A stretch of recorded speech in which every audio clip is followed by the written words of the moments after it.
Over 300 healthcare workers, members of the public, organizations and public servants gathered at Sea Point Promenade in Cape Town on Friday evening for an interfaith vigil to honor healthcare workers and journalists killed in Palestine. Thank you very much, Martin, for that particular introduction. I've survived the beast and I'm here. And we have just returned from a visit to Washington, D.C., where indeed the beast is planning and it is plotting. And we need to be alive to that. But we must start off by appreciating what we are here for. We have been brought together in an interfaith vigil.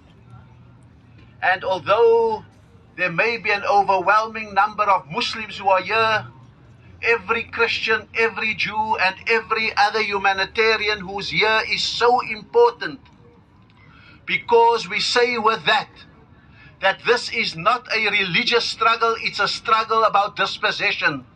It is not a faith against faith, it is a struggle of land occupation.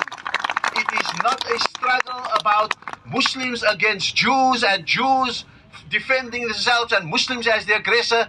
This is a struggle to free a people, the Palestinians, to give back their land and to ensure that justice prevails and peace is the foundation of that justice. And so we want to thank our Jewish brothers and sisters who have come here today to light the candles, to mark Shabbat, and to involve us all into the ritual of their Sabbath.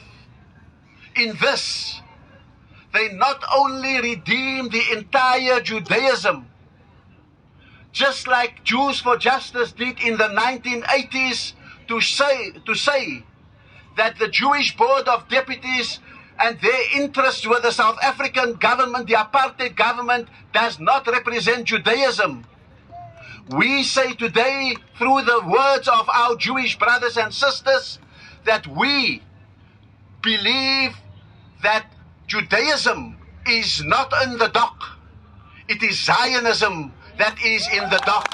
And that is important to redeem a global faith, a respected faith, and we must stand for that.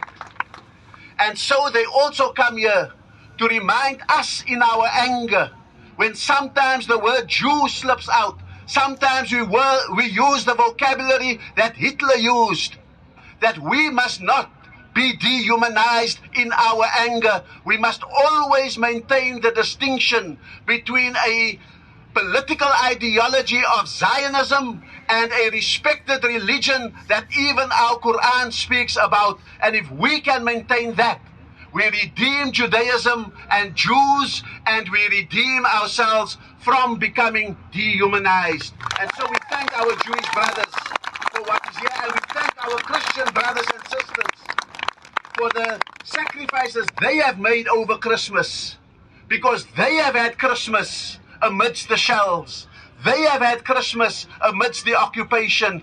They've made that sacrifice, and therefore we thank them also. But we are also here convened by a global health initiative of Health for Palestine. And so this is important, because a lot of our health focus must necessarily be with the victims of this massacre, the victims of the atrocity that is taking place.